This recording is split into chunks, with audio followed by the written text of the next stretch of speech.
Salve, salve! Você que está assistindo esse vídeo.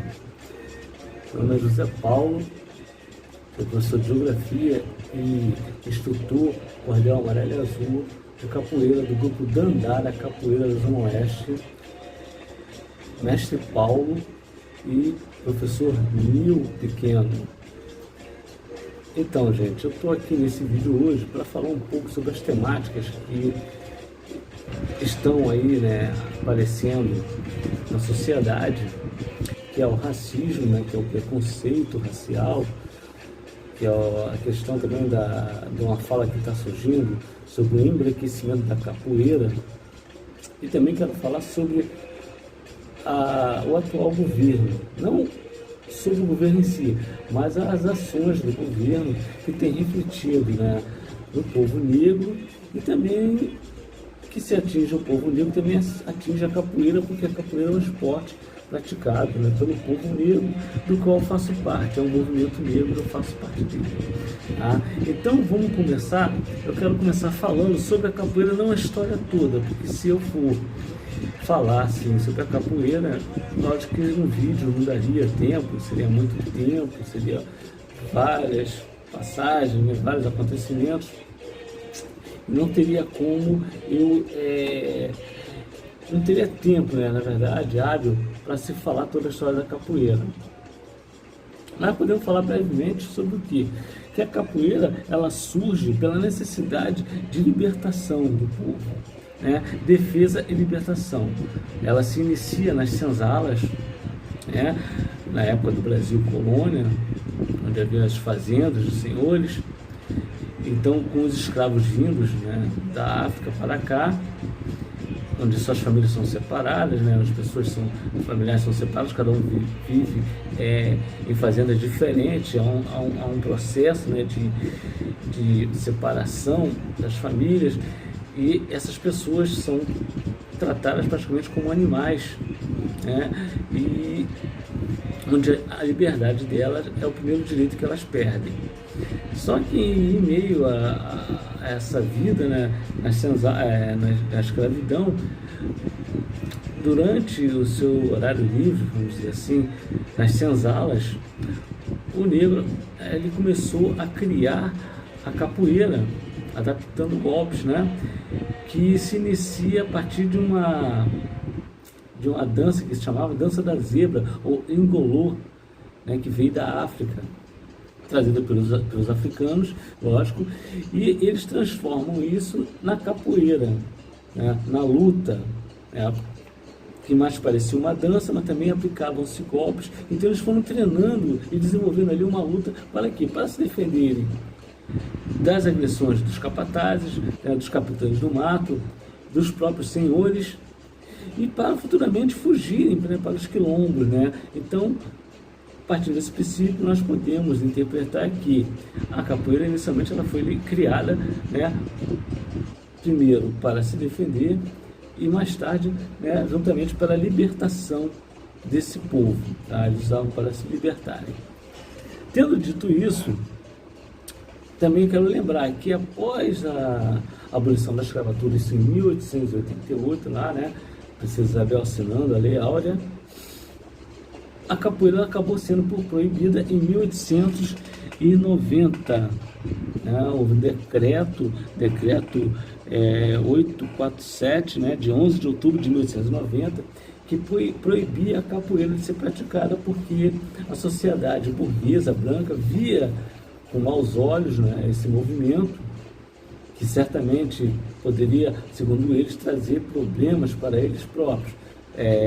Inclusive a capoeira foi considerada problema de saúde pública, é por isso que ela foi proibida, né, foi uma das alegações. Isso sem contar outros problemas, né, que havia relatos de que capoeiristas eles enfrentavam a polícia, eles desarmavam a polícia, né, então os caras viram que isso seria muito perigoso ser praticado livremente pelos negros, né, para uma raça que conseguiu há pouco tempo se libertar. E eles então acharam necessário criar essa lei e por fim proibiram a capoeira. Bom, falando nisso, então nós temos também a história dos grandes mestres de capoeira que muito contribuíram para a capoeira, e foram muitos, E logicamente não teria como eu explicar aqui nesse vídeo, né, falar de cada um deles, porque entendo que todos foram importantes com suas falas, com seus atos, né, deixando a sua marca na história. Mas não podemos deixar de falar de dois deles, que são ícones e foram divisores de águas, vamos dizer assim, na questão da capoeira. Primeiro o mestre Pastinha e depois o mestre Bimba. Tá? O mestre Pastinha, com a sua história, né, que nós sabemos, que diz a história que ele apanhava de um garoto mais velho do que ele, né? O outro não podia vê-lo e batia nele, ele chorava, aquela coisa toda. E um velho africano, observando isso de sua casa, um dia chamou o Pastinha e falou que se ele não quisesse mais apanhar, né, desse garoto, que ele ia ensinar ele uma luta, para que ele não apanhasse mais.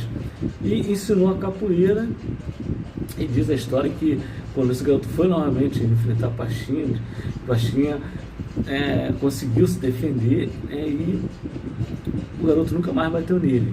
Então vemos aí que se encaixa mais ou menos a capoeira de Pastinha, né, no início daquilo que os negros também eles tinham em mente. Eles tinham em mente que se defenderem. Então foi também com Pastinha a mesma coisa. Ele aprendeu a capoeira para se defender da agressão do garoto, né, do colega, mas do garoto que batia nele. Passando o tempo, Pastinha ele reformulou essa capoeira, né? Ele foi acrescentando também novas técnicas e foi adaptando a capoeira como uma filosofia de vida, né? Uma filosofia onde o negro se identificava, né, com essa luta. E havia uma frase muito dita por ele, né, que era referente a essa questão da capoeira, que dizia o seguinte: paz entre nós e guerra aos senhores. Então ele, lógico, já não existia mais a escravidão. Os senhores que ele se referia eram os senhores dominadores do sistema, né? Todo aquele sistema que até os dias de hoje nos oprime, né? Tenta nos oprimir, tenta impor as suas regras, tenta impor as suas formas, e muitas das vezes nós, para sermos aceitos nessa sociedade que impõe essas regras desse sistema, nós nos deixamos levar, nós nos assemelhamos às formas que o sistema exige e buscamos nos enquadrar no sistema, né? Mas Pastinha, ele pensava o contrário e dizia que era guerra aos senhores, né? Paz entre nós e guerra aos senhores, promovendo então a capoeira Angola como uma filosofia de vida, tá bom? Bom, tendo dito isso, continuando aqui sobre Pastinha, ele durante muito tempo ele teve a sua influência, né, na capoeira. Ele se posicionou como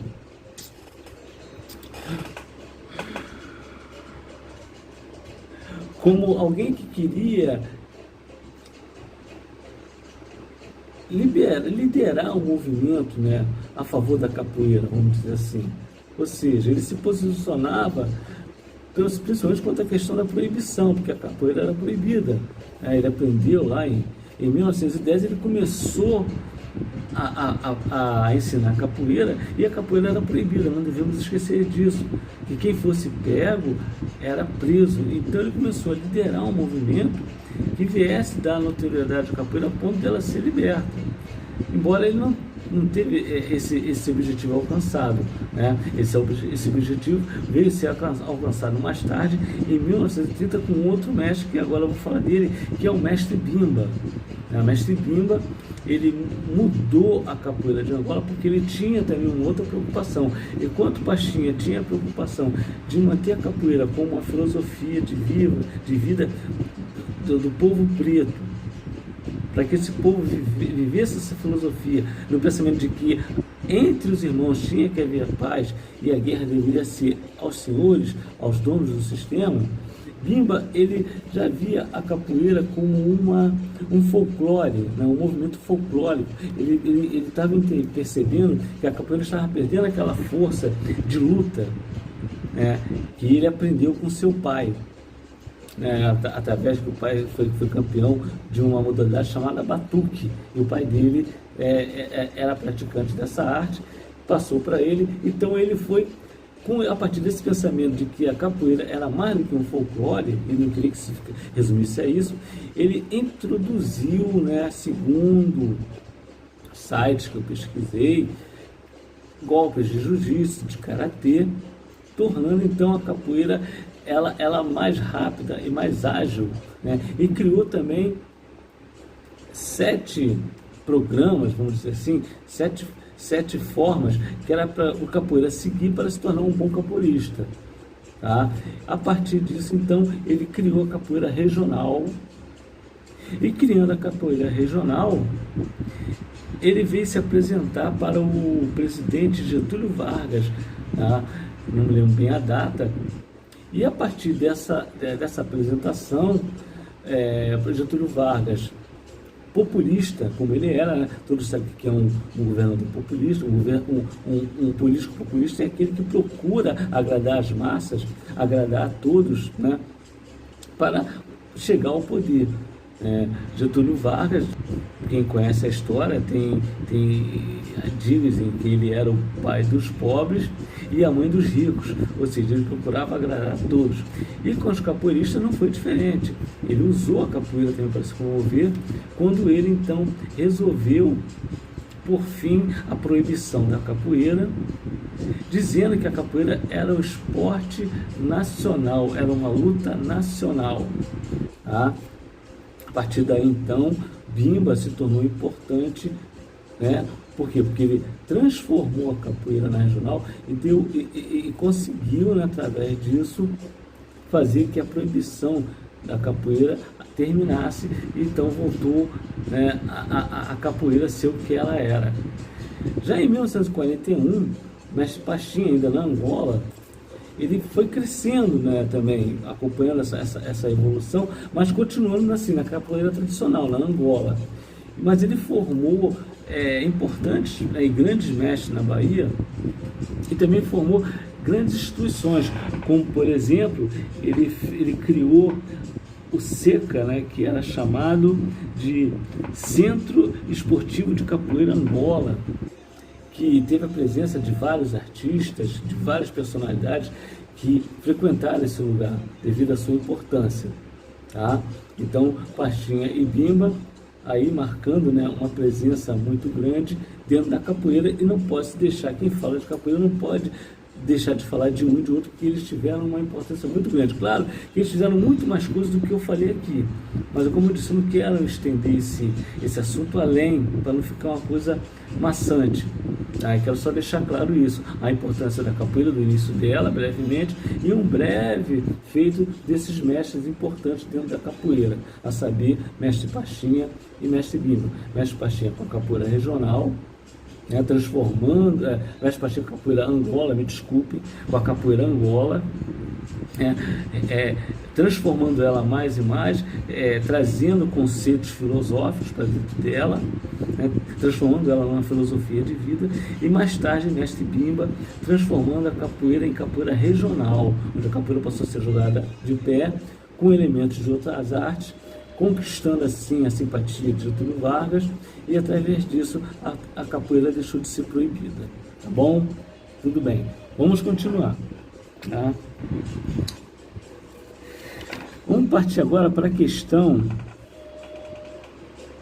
de preconceito e racismo, tá bom? Então, mas para falar de preconceito e racismo, a gente tem que ter a noção do que significa, qual o peso dessas palavras, não é verdade? Então, vamos lá, dar um Google aqui e vamos ver, né? Racismo, o que fala no racismo? O racismo é o quê?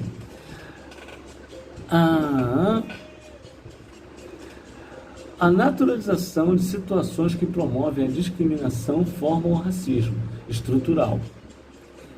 Vamos lá então, vamos entender o que ele quis dizer com isso. Racismo, conjunto de teorias e crenças que estabelecem uma hierarquia entre as raças, entre as etnias.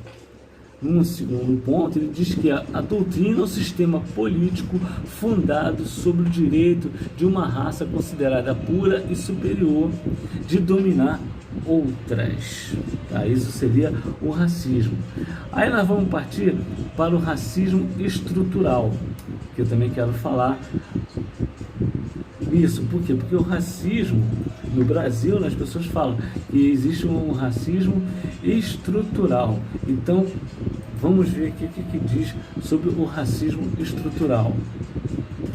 É a formalização de um conjunto de práticas institucionais, históricas, culturais e interpessoais dentro de uma sociedade que frequentemente coloca um grupo social ou étnico em uma posição melhor para ter sucesso e ao mesmo tempo prejudica outros grupos de modo consciente e constante, causando assim a discriminação, tá bom? Então, tendo disso isso, sobre a questão do racismo, né, nós tivemos aí no mundo uma manifestação muito forte a partir do assassinato do George Floyd, né, pelo policial branco, e surgiu essa famosa frase: eu não consigo respirar.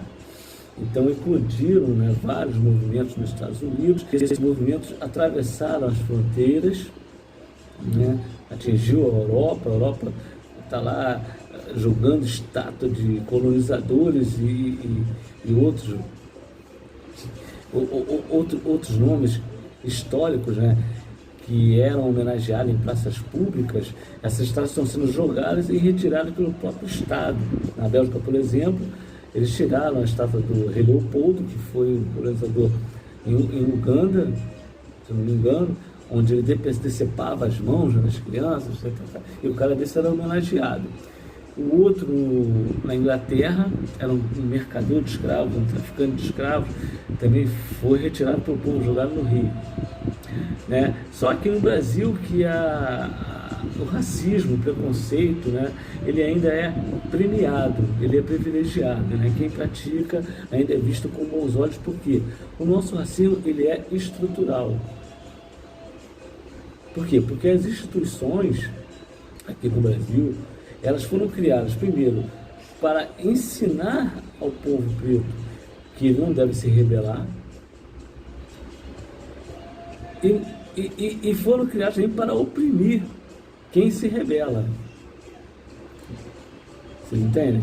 Porque o cara entra na escola lá desde criança, ele não ouve falar sobre os heróis negros que existiram na história, ele não ouve falar sobre poetas negros, ele não ouve falar nada referente à negritude, mas ele ouve falar sim que Pedro Álvares Cabral chegou aqui de Caravela, era branco português, que Dom Pedro, né, gritou independência ou morte, um cara branco português, né? Então esses caras são ensinados na escola.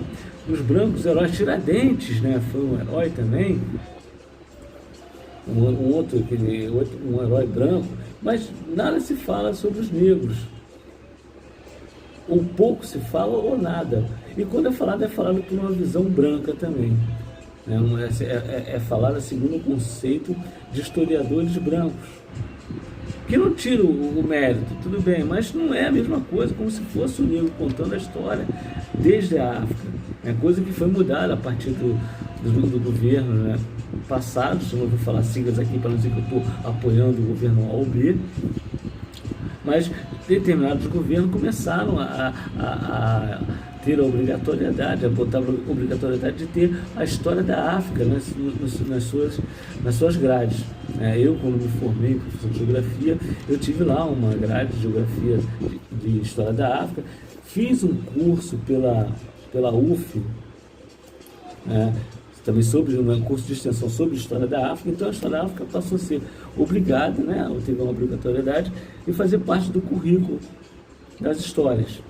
Foi um grande avanço nesse sentido, né, nessa sociedade estrutural, né, na sociedade racista estrutural, onde o preto ele não tem acesso, né, a um bom salário, ele não tem acesso a um bom estudo, ele não tem acesso a um bom emprego. Existe, mas não é a maioria, e sim a minoria. Nós sabemos que fizemos uma pesquisa entre empregos, salários, nós sabemos que o povo de pele negra, eles ocupam pouco esse espaço. E a grande maioria, quem ocupa são os brancos. Porém, também temos um problema de que muitos negros não se declaram negros, se declaram pardos, se declaram morenos, se declaram, há uma resistência do próprio negro em relação a isso, né? Então eu tenho até aqui no livro Racismo Cordial, tá? Estou aqui falando, tá? Mas eu mata a cobra e mostro o pau, né? No bom sentido da palavra. Então quero falar aqui sobre esse livro que diz o seguinte: negro contra negro e ideias preconcebidas. Então ele diz aqui, mas o percentual mostra, sobretudo, o grau de enraizamento do racismo na sociedade brasileira, a ponto de os próprios negros repetirem, ainda que de maneira irrefletida, afirmações negativas em relação a si próprios. Então o próprio negro, muitas vezes, ele fala coisas negativas em relação a ele, porque ainda falta o entendimento, né? Ainda falta a conscientização, que agora isso está mudando de tempo para cá, né? Como falei, começou a ter obrigatório na história da África, a valorização da arte negra, e isso está sendo derrubado, mas ainda é um campo muito amplo para ser debatido, para ser explorado, para ser realizado, né? Uma luta. Eu tenho mais alguns trechos que eu achei interessante, eu sublinhei, está aqui. A capacidade de perceber que existe preconceito no país está diretamente ligada no nível de escolaridade dos entrevistados. Entre negros com nível superior, 96% dizem haver preconceito de cor em relação aos negros do país. Então, volto a dizer, a falta de escolaridade é um dos fatores que impedem, que tiram a capacidade do próprio negro de enxergar o preconceito racial no país em que ele vive, tá bom? E se contar também o Nordeste, né, que tem aqui, o Nordeste racista, que diz, é curioso que a maior manifestação de preconceito contra negros tenha sido captada na região Nordeste, onde há maior miscigenação. Mas vai falar para o cara lá no Nordeste que ele é miscigenado com negro, ele não aceita.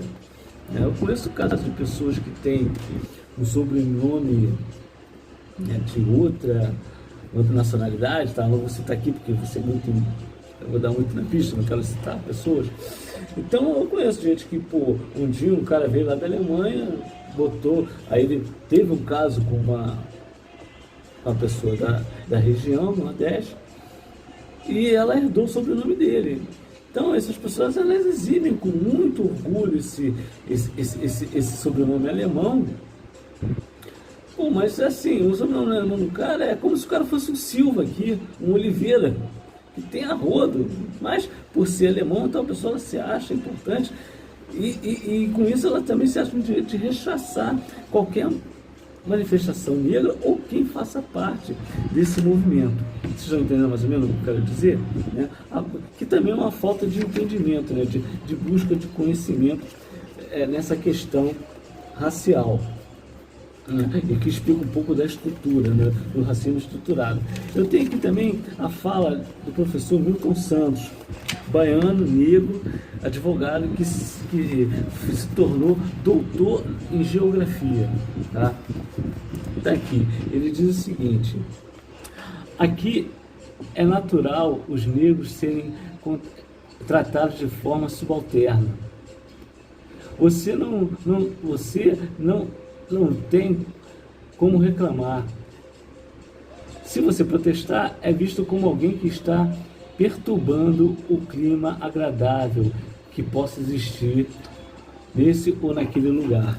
Quer dizer, então, o que eu te falei, o cara, ele é informado desde a sua infância lá na escola que ele tem que servir o sistema, que ele tem que se enquadrar ao sistema, que ele tem que buscar andar segundo a luz desse sistema branco.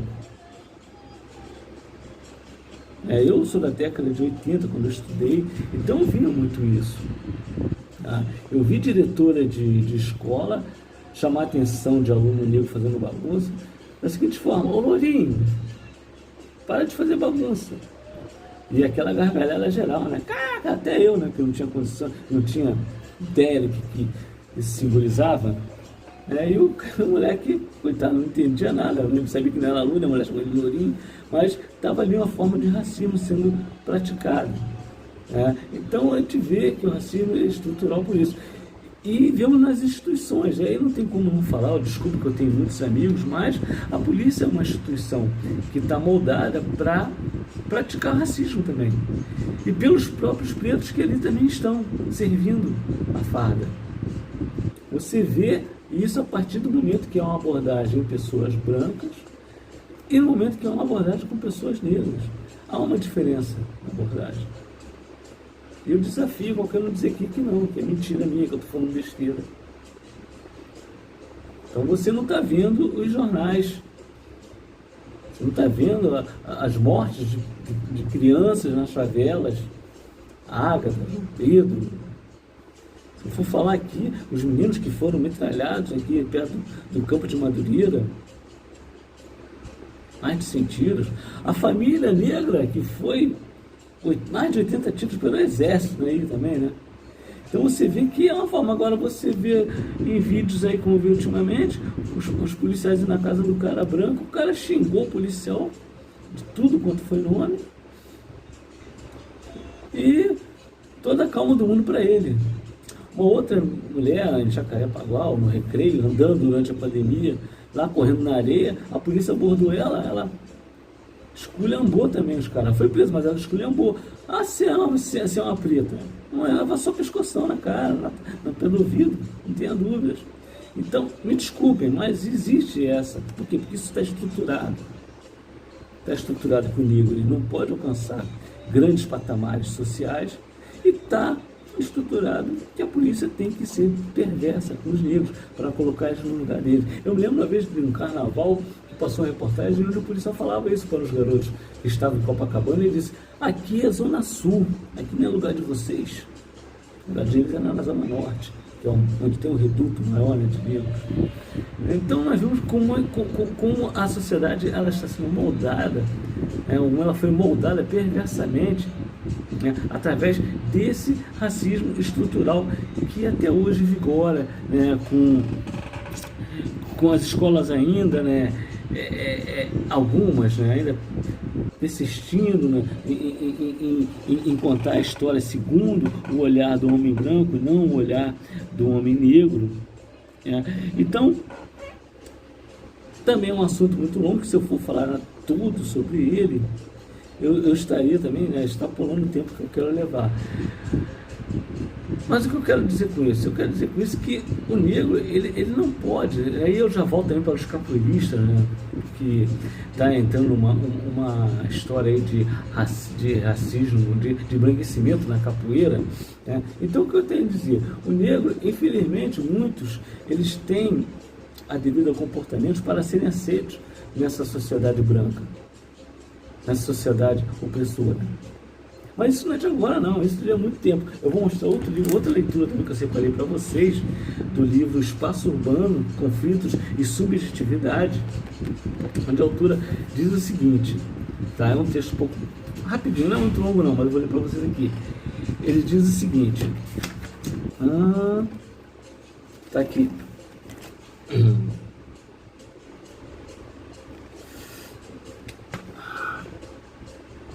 Sim, está aqui.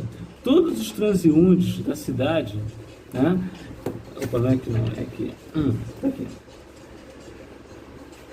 A busca de civilidade descia aos detalhes e no início do século, conforme citado por Lima Barreto, em 1991, pelo Implan Rio, ele escreveu o seguinte: um projeto do Conselho Municipal determinava que os transeuntes, todos os transeuntes da cidade, todos, andassem calçados. Ora, é só lembrarmos que a escravidão postava-se ainda próximo naqueles anos, e que aos escravos não era permitido usar sapatos. Para concluirmos, pela enorme segregação implícita no projeto. Então, quer dizer, olha aí a estrutura do sistema. O cara criou um projeto onde ele definia que só poderia andar pela cidade cidadão calçado. E escravo não tinha calçado. Então ali já era limitado ao negro, né, ser incluído naquela situação. Aí mais adiante nós temos, em outro capítulo, está aqui, a respeito de calçados e escravos. O Weizenbeck, em 1998, apresenta o seguinte relato do francês Geoffroy, em 1991. No dia seguinte ao decreto da libertação, tá, negros e negras deixaram, eu vou tirar óculos para enxergar com óculos de perto, aqui está melhor, deixaram apressadamente os lugares onde tinham vivido. A maior parte desses povos, cidadãos, tinham pequenas economias, né? Alguns conseguiram economizar um dinheirinho durante o tempo que eles eram escravos. Não me perguntem como, é o que está escrito aqui, tá? Por favor. A maior parte, né, desses povos, desses cidadãos, tinham pequenas economias. Ora, seu primeiro ato foi correr às lojas de calçados. A escravidão, com efeito, não lhes dava o direito de se calçar. Eles não podiam, o negro não podia calçar sapatos. E parecia claro a essas bravas gentes que iriam se equiparar aos seus senhores de ontem usando, como eles, botas e burguesinho. Então eles queriam se equiparar ao homem branco usando calçados, tá? Até eles não entendendo. O primeiro gesto da liberdade foi então aprisionar os pés nas formas escolhidas. Então se vê aí na estrutura que a primeira atitude, segundo o escritor do livro, foi, após a libertação, foi aprisionar os pés com formas escolhidas, com sapatos, né, que eles escolhiam para se equipararem ao homem branco, ou eles achavam que iam se equiparar. Né? E tem mais um trecho que eu acho mais interessante. Onde está?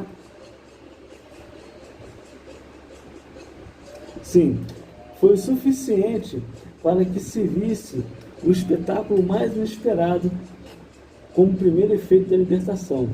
Negros e negras, em todas as cidades para as quais se dirigiam, passavam felizes, orgulhosos, uma postura altiva, descalços, mas todos levando um par de sapatos, como se fosse um porta-joias. Aí tu imagina a cena. O cara, ele não estava acostumado a usar um sapato, é claro, né? Aquilo incomodava, porque ele não tinha esse hábito. Porém, como existia, né, uma lei que proibia a ocupação dos espaços de pessoas descalças, ele entendeu que ele tinha sapato, ele escolheu comprar o sapato, ele comprou o sapato, então ele poderia andar assim, com os sapatos na mão, para assim serem aceitos a andar, né, a caminhar pela rua, né, pelos lugares. E trazendo para o dia de hoje, infelizmente há muita gente com sapato na mão. Como é que você entende a minha linguagem? Para serem aceitos na sociedade. Muita gente se revendo, tá? Mas eu não vou entrar em detalhes de nada. Cada um puxa aí na memória e entenda o que eu estou querendo dizer. E quando você começa a negar a sua origem, a sua raça, para ser enquadrado no sistema, aí você vai dizer, mas eu preciso trabalhar. Mas eu não estou dizendo que você deva ser extravagante. Você pode, claro, se inserir no sistema. Mas eu quero dizer aqui que o sistema não pode ser inserido em você, a ponto de você negar suas origens. E digo mais isso para os capoeiras.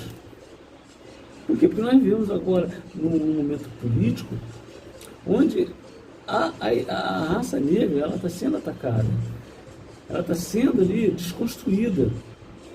Eles estão fazendo um processo de desconstrução na arte e principalmente na questão do homem negro, né, da raça negra. Há esse processo de desconstrução. E a capoeira vai sentir esses reflexos já, né? A não ser que as pessoas achem que a capoeira está sendo embranquecida, como muitos estão falando agora sobre o tal do embranquecimento da capoeira, que eu discordo radicalmente.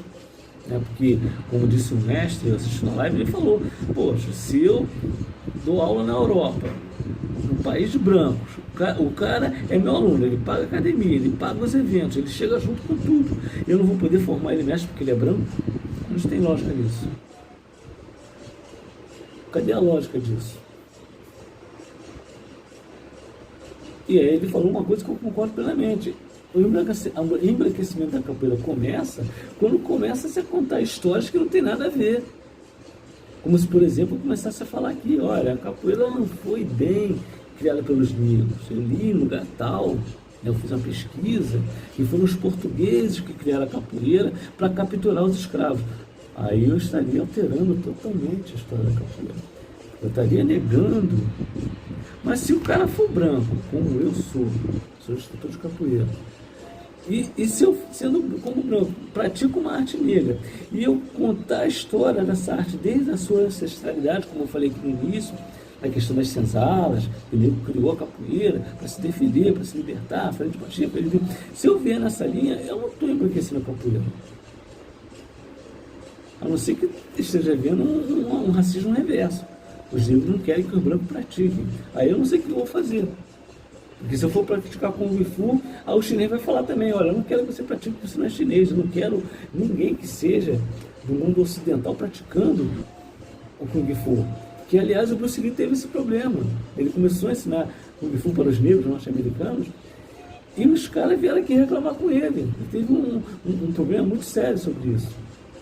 Aí se eu for treinar karatê, os caras vão dizer a mesma coisa. Não, você não pode se você não é japonês. Ou qualquer outra arte asiática, eu não vou poder. Aí, então me resta o Krav Maga, né? Lá de Israel, que é de brancos. Vamos ver se eles me aceitam, né? Não sei. Então não tem lógica essa conversa de embranquecimento. Vocês querem ver como é que a coisa chega a ser tão louca? Olha essa aqui, eu achei esse artigo aqui muito interessante, tá? Não vou dizer que eu concordo com ele, mas eu achei interessante. Não sou eu que estou dizendo, é um artigo que eu encontrei na internet, por favor. Da Revista Brasileira de Ciências Sociais, volume 10, de 4 de junho de 1989. Aí o título é Capoeira, de arte negra a esporte branco, escrito por Alejandro Frigério. Então eu extraí um texto, uma parte dessa publicação dele, tá? É muito longa, mas eu extraí essa parte aqui sobre, que é sobre esporte, de arte negra a esporte branco. Olha como ele falou, de arte negra a esporte branco. Então, enquanto era negra, era arte. Quando chegou para o branco, se tornou esporte. Então você já tira a conclusão do que você acha disso. E aqui ele diz, a partir do surgimento da capoeira regional, descreveremos as transformações que se vão produzindo, tanto nas práticas como na próxima concepção do que é a capoeira. À medida que esta se expande para outros grupos sociais e horizontais geográficos, essas transformações, segundo acreditamos, não escapam à influência da peculiar estruturação de classe da sociedade brasileira. E, nesse sentido, são comparáveis às que sofreram a religião afro-brasileira com o surgimento da Umbanda.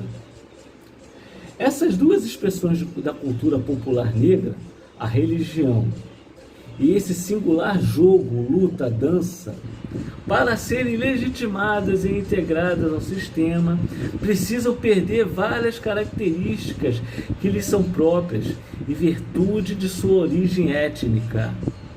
para adquirirem outros traços que as tornem mais aceitáveis aos olhos das classes dominantes. E aí vem o que eu, segundo, acho, com todo o respeito a quem escreveu, se ele possa ser um doutor, um mestre, dentro do que ele escreveu, eu exerço o meu direito de expressão e dizer que eu não concordo com ele. Aí ele diz, podemos então interpretar, ele nem diz afirmar, ele não afirma, podemos então interpretar o aparecimento da capoeira regional como um embranquecimento da capoeira tradicional Angola. Todo respeito a ele, todo respeito aos estudos dele, né, independente de ele ser doutor, mestre ou simplesmente professor, não sei qual o grau dele, né, só está o nome, eu discordo dele. Eu não vejo a capoeira regional como um embranquecimento. Como eu citei antes, eu cito a capoeira regional como uma evolução da capoeira de Angola. Ela evoluiu, ela deixou de ser uma capoeira jogada rasteira, né, com muita mandinga, com muita malandragem, e passou a ser jogada de pé, né? Lógico, foi introduzido golpes de outras lutas, se é discutível ou não, mas dizer que Bimba embranqueceu a capoeira é demais. Gente, que é isso? Tá? Não vou dizer que eu estou certo ou errado, mas tanto que ele mesmo não afirma. Ele diz que pode interpretar. Então há uma diferença entre você interpretar e você afirmar. Não, é isso. Ele não afirmou. Ele interpretou que o aparecimento da capoeira regional foi uma espécie de embranquecimento. E eu aqui, categoricamente, como um professor de geografia e como um pós-graduado lato sensu, não nessa área, mas eu tenho meu conhecimento, eu discordo dele com todo o respeito, dizendo que não, a capoeira regional não foi um embranquecimento, ela foi uma evolução da capoeira. Isso é uma outra história. Se você tiver uma outra opinião, você bota aí, né? Deixa escrito aí, a gente debate sobre isso, né? Então, já partindo para essa questão do embranquecimento, que para mim eu discordo plenamente, é só um ponto de vista que eu estou botando aqui, e eu já deixo claro que eu não concordo com esse embranquecimento, com essa história. Por quê? Porque a capoeira regional, ela foi apresentada a Getúlio Vargas por um negro. Bimba não era branco do olho azul. Então, que história é essa que foi embranquecida? Ele não negou a história da capoeira, ele mudou a capoeira, ele reformulou tanto que a capoeira é o que é até hoje e ganhou o mundo. E existe até hoje vários professores negros que dão aula de capoeira regional. E ela só foi aceita pelo Getúlio Vargas, não é porque ela foi embranquecida, como diz esse texto. Ela foi aceita porque Getúlio Vargas, como um bom populista, ele queria ganhar votos, ele queria conquistar as massas. E ele viu que, criando um dia, declarando a capoeira como esporte nacional, e proibindo a lei, ele ia ter a simpatia dos capoeiristas e dos povos negros. Uma ação populista, pura e simples, que beneficiou muito a capoeira, claro que sim, mas foi uma ação populista, não foi porque ela era branca. Porque se fosse o Pachinha também, o mestre Pachinha, a se apresentar para o Bimba, ou para o Getúlio Vargas, ele também ia aceitar do mesmo jeito. Ou vocês acham que não? Ele ia dizer, não, isso aí está muito preto, eu não quero. Está muito escurecido, vamos embranquecer um pouco mais isso aí. Ele não ia dizer isso. Ele ia falar, não, a capoeira Angola é um esporte da mesma forma. Ele ia falar, a capoeira Angola é um esporte genuinamente nacional. E acabou. Por quê? Porque ele queria ser paternalista, ele queria ser o pai dos pobres. Não porque ele queria ver o esporte embranquecido para agradar ele. Agora, na questão do homem negro se posicionar na sociedade, aí sim, você pode se inserir, mas você não pode deixar os valores serem inseridos em você. Pelo menos é o que eu penso. Aí você vai falar, você é branco, tá falando o que aí? Eu tenho epiderme, claro, sim, claro, mas eu me considero, porque se eu não gostasse, eu não praticava o esporte do capoeira. Aí haveria uma grande coerência. Então eu estou aqui não como um ator principal, porque eu não quero ser, sou apenas uma voz. Eu não quero ser nem ser o coadjuvante, que a coadjuvante também é indicada ao Oscar, muitas vezes eu não quero. Eu quero ser, sim, aquele figurante que está lá no fundo, que ninguém sabe quem é, mas que contribui para a cena. É assim que eu quero ser visto. Um contribuinte para a cena. Bom, então, saindo dessa temática do racismo, agora eu quero ir para a questão da política atual, né? Então, a política atual, o que a gente tem aí? Eu não quero falar sobre o governo assim, mas eu quero falar sobre o que ele tem feito em relação aos negros. Ele não tem feito nada, a não ser agredir. E eu tomei, então, o quê? Eu tomei algumas falas, não todas, porque não daria tempo de falar de todas, que, pô, é tanta coisa que esse pessoal fala que... Mas eu procurei as mais emblemáticas, que me refletem, né? O que é uma coisa emblemática? É aquilo que simboliza, né? Um símbolo que você vê, pô, tu vê um cara com um símbolo, com uma caveira na faca, você sabe que o cara é do BOPE e sabe qual é a intenção do BOPE. Se você vê um da PM com 2 armas, você sabe que ele é um militar, né? Então, assim, o emblemismo é isso aí. Então, a fala emblemática, ela mostra realmente a que veio, a que a pessoa, qual a intenção dela, né? Emblemática, preconceituosa e tudo mais. Então, tem 2 falas do então deputado, não presidente ainda, o deputado, né?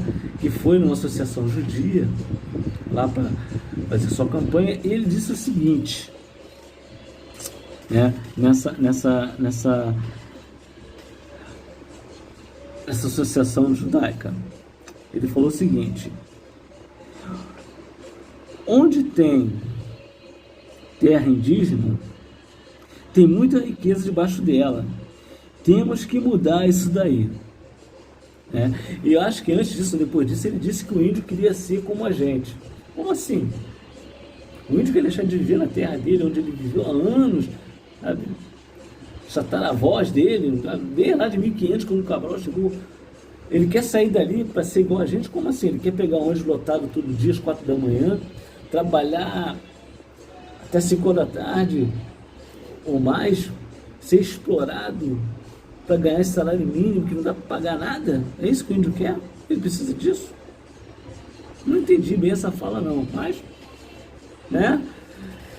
Então temos que acabar com isso daí, né? Para quê? Acabar com isso daí para tirar o índio da terra, que tem riqueza embaixo, para o capital entre ali, para que seja destruir as matas, para que entre o agronegócio, para que entre os mineradores, para que entre os garimpeiros, para que gere riquezas, porque essa gente só pensa em dinheiro, eles não pensam no povo, eles não pensam nas pessoas, só pensam em dinheiro, é a Babilônia pura.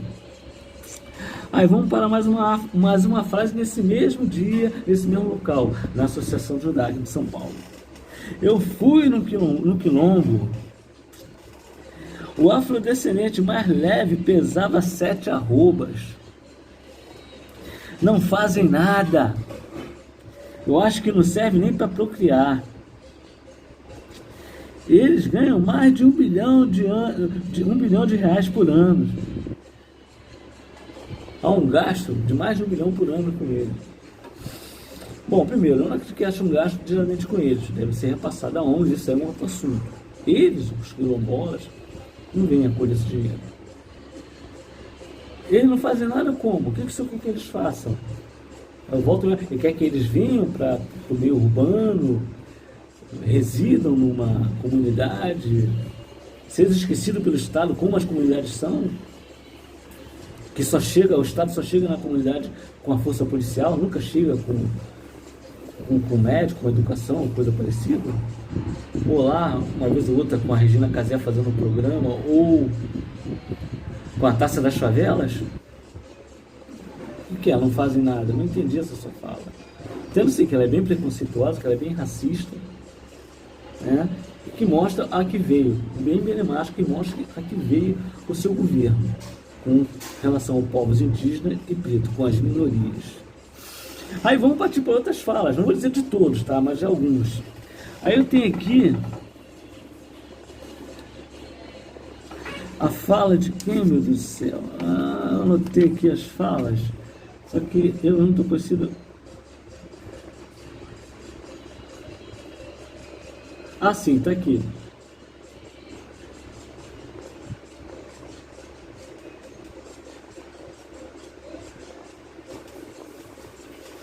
Assim, agora eu quero falar da fala do ex-secretário de Cultura. Lembra que isso que foi dito sobre os quilombolas? Quando ele disse isso, a galera judaica lá riu, o judeu lá, pô, aplaudiram, acharam engraçado. Um povo que foi perseguido, um povo que foi maltratado, achando graça no cara perseguindo e maltratando outro povo. Meio curioso esse caso, mas tudo bem. Aí, o que disse o secretário? Eu não vou citar o nome dele, mas o que ele disse? Que ia ter uma nova cultura, que papá. Só que esse discurso ele extraiu do discurso de um nazista, que servia a Adolf Hitler, que nós sabemos que foi Adolf Hitler. Ele usou as falas de Joseph Goebbels, que nada mais foi do que o cara que representava a propaganda nazista. E nós sabemos o que foi o nazismo. Aí os judeus chiaram, pularam nas tamancas e reclamaram com esse deputado na época, que agora é presidente, né? E falaram para ele, poxa, o cara usou uma fala nazista, nos ofendem. Ah. Aí ele prontamente foi lá e tirou o cara, mandou o cara embora, para não desagradar os amiguinhos judeus. Os mesmos judeus que riam da piadinha dele, sem graça, sobre os quilombolas. Vamos seguir em frente, tem mais fala aí. Ah, essa aí foi demais. O brasileiro não passa fome porque existem muitas mangas. A então ministra da Agricultura. Caramba, hein, rapaz, eu me lembro do tempo de moleque, como pegava manga na rua, dava pedrada, às vezes a pedra errava a mangueira e caía no telhado da pessoa, tinha que sair correndo. Mas eu acho que eu não passei fome porque eu comia manga, não. Eu passei fome porque minha mãe ralava para me dar comida, como empregada doméstica. Eu pegava um ônibus de madrugada, para ir lá para Copacabana, eu morava no bairro Zona Norte, Cavalcante, e ela ia lá para Copacabana para pegar, né?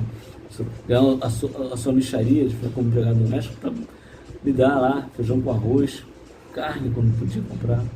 A maioria das vezes era ovo. Não era por causa de manga não, o ministro da Agricultura. Não era por causa da manga não. Tá? Ai. E aí, temos mais uma frase aqui. Ah, sim, temos um ministro que reclamou que as empregadas estavam indo para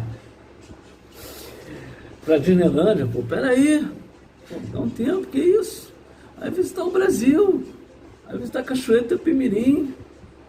O pobre não pode ir para Disneylândia não, que papo é esse? Isso tudo porque ele queria justificar a alta do dólar, que ele achava que era bom, que com o dólar baixo, os pobres estavam viajando. Então, a primeira coisa que ele tomou como exemplo foi reclamar que pobre estava viajando. Ele não reclamou de outra coisa. Ele citou como principal exemplo do dólar baixo era ruim, era que o pobre estava viajando para fora do país. Aí ele quis dizer que não, porque eu não estava investindo no turismo local.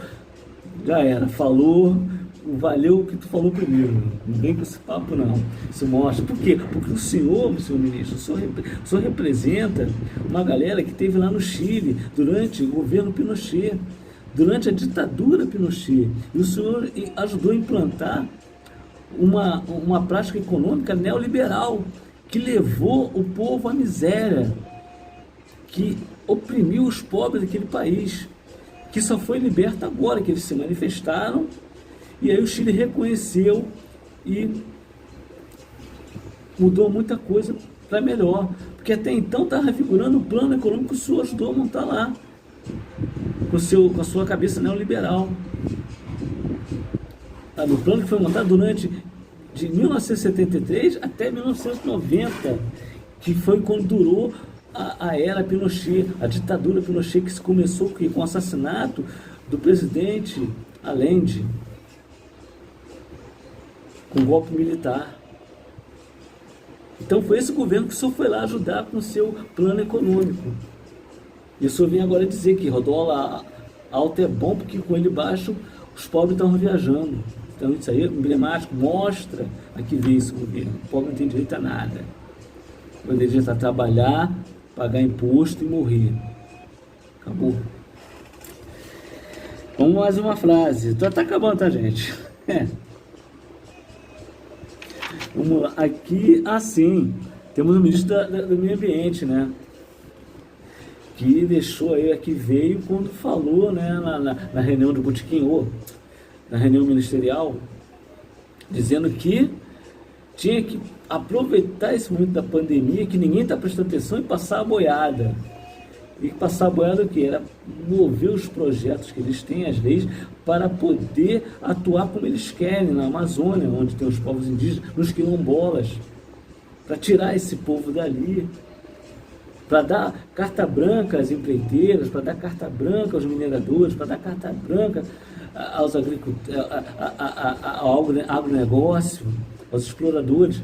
Já tem índio morrendo adoidado aí na Amazônia, já tem muito índio sendo assassinado, e o governo fazendo vista grossa. Então ele queria passar mais alguma coisa, mais uma boiada para terminar o serviço. Aí há mais uma fala emblemática. Esse não podia faltar, né? O da educação. Eu não vou citar todas, só vou citar essa. Eu tenho ódio, segundo ele, eu não, o ministro da Educação. Eu odeio esse termo povos indígenas. Por quê? Eu odeio o termo povo indígena. Não existe povo indígena, existe povo brasileiro. Engraçado, eles falam isso, povo brasileiro, como se o povo brasileiro todo fosse englobado na mesma esfera social em que eles vivem. Esfera econômica, acesso à saúde, acesso à educação, acesso a bem-estar social, acesso a IDH elevado. Existe vários, não existe só povos indígenas, não, existe vários Brasis. E muitos deles o senhor não faz parte, o senhor faz parte de uma esfera que está acima dos outros. A sua esfera social está lá em cima, está na cumieira. Então não venha com essa conversa mole de que existe povo brasileiro. Existem vários povos brasileiros e o senhor não faz parte dos que estão abaixo, o senhor faz parte da parte que está em cima. E o povo indígena existe sim, como povo quilombola. Força, resistência a esse povo. Bom, e aí para terminar, né? Para puxar para o lado da capoeira, temos a fala então do presidente da Fundação Palmares. A primeira dela, que a escravidão foi boa para o povo preto. Remeteu ao passado na história, que o mais povo preto teve na escravidão foi sofrimento. Desde a seu sequestro da África para outros países, aqui eu me refiro ao Brasil, ele foi chibatado, ele foi chicoteado, ele foi humilhado, mulheres foram estupradas, famílias foram separadas. Eu quero saber onde é que ele vê um benefício para o povo nisso aí. Eu não consigo. E a partir do princípio que a pele dele não é clara, né? Ele diz isso. Outra frase dele. Sim, ele ficou com raiva lá, porque pegaram o celular dele lá, ele viu o que estava escrito, né, que ele falou. Então ele disse que o povo negro, o movimento negro era escória, disse que não ia dar dinheiro para macumbeira, né, ele está se dizendo, né, os movimentos, né, o movimento que é a macumba, que são o espiritismo, as religiões de matrizes africanas, ele chamou a medição de macumbeira. Quer dizer, então o cara totalmente avesso da realidade do povo preto. Totalmente, não sabe nada. Está aí para agradar. Esse sim está andando com os sapatos nas mãos, como eu disse lá atrás, para agradar o sistema, para ser aceito. Ele está conseguindo, com esse governo aí, está indo de orelha a orelha com ele. Tá bom? Isso é muito ruim. Aí o capoeira vai dizer o seguinte, eu não tenho nada a ver. Eu acho que capoeira é um movimento negro, a não ser que eu esteja errado. A não ser que o embranquecimento da capoeira vai liberar a capoeira de ser atingida por isso aí. Né? Eu não sei o que pensar para justificar essa atitude passista, essa forma passiva de vocês estarem enfrentando esse governo, aceitando tudo que vem desse governo com relação às coisas negras. A capoeira vai ser atingida também. Tudo bem, eu procurei, eu não achei. Rolou aí na internet algumas fotos dele dizendo sobre capoeira, que na verdade eu não vou falar porque eu não vi isso. Então eu falo do que eu vejo, do que eu encontro. Eu não encontrei, não vou falar. Porém, eu quero dizer que a primeira morte que ocorreu por causa de briga de política nesse governo foi de um capoeira. Tá lá o mestre, qual é o nome dele? Moá do Catendê, né? Me discorreu se não foi esse o nome, mas tem Moá, discutiu com o bolsonarista, né? Que estava defendendo o Haddad, o direito dele. Os bolsonaristas, como sempre, não aceitam divergência, não sabem debater. O cara pegou e deu 12 facadas no mestre. Foi um capoeirista que morreu primeiro, hein? Vejam aí, desculpa. Vejam aí, capoeiristas. Um capoeirista foi o primeiro a morrer na mão desse governo. Aí vocês vão dizer como o presidente disse, o que eu posso fazer se os caras usarem a minha camisa? Eu não posso controlar todo mundo. Ele não pode, mas ele gostou sim, pela indiferença que ele mostrou. E hoje no governo, como você vê aí, ele mandando o pessoal invadir o hospital, ele influencia o pessoal lá a soltar fogos em cima do TSF, ele estimula o povo a afrontar, né, os poderes, as instituições. Aí você acha que ele não gostou? Ou, aliás, ele tanto fez, se morreu um capoeirista ou não? Ele falou isso, né? Praticamente quis dizer isso. Que quem tomou facada foi eu. O mais importante foi a facada que ele levou. Mas a facada do que matou o mestre capoeiro não importa. Para mim importa. E para você, capoeirista, importa? Ou não? Queria saber muito a sua resposta. Então, para concluir isso aqui, né? Como ele disse, que não se importava, eu faço uma pergunta. Se fosse o contrário, se no calor da discussão lá o mestre Moa sentasse o birimbau na cara do bolsonarista e rachasse ela no meio, o que ia acontecer? Eu não digo que ia proibir a capoeira novamente, não sei, né? Eu acho que não. Mas que ia ter uma repercussão negativa em cima dos capoeiristas, isso não tenha dúvida. Com certeza ia ter. Então, meu questionamento, com todo respeito a todos os capoeiristas que apoiam o governo, que é um direito de vocês, acho que vocês estão vendo e não estão querendo enxergar que esse governo, ao atingir os movimentos negros, vai atingir a nós capoeiristas. O que você pretende fazer a respeito disso? É uma reflexão a ser feita. Muito obrigado pela atenção de vocês. Eu me despeço por aqui, né? Uma hora de vídeo. Mas eu espero que esse vídeo traga bastante reflexão. Deixa aí seu comentário a respeito, fale a respeito disso, né? Se for a favor, se for contra. Pode me xingar, eu não quero que me xingue, mas pode me xingar também. Dá um like lá no YouTube. Participe, tá? Deixa a sua pergunta. Vamos debater isso aí. Obrigado aí pela atenção de vocês. E eu fico por aqui. Forte abraço. E capoeira para quem é de capoeira. E boa tarde para quem não é.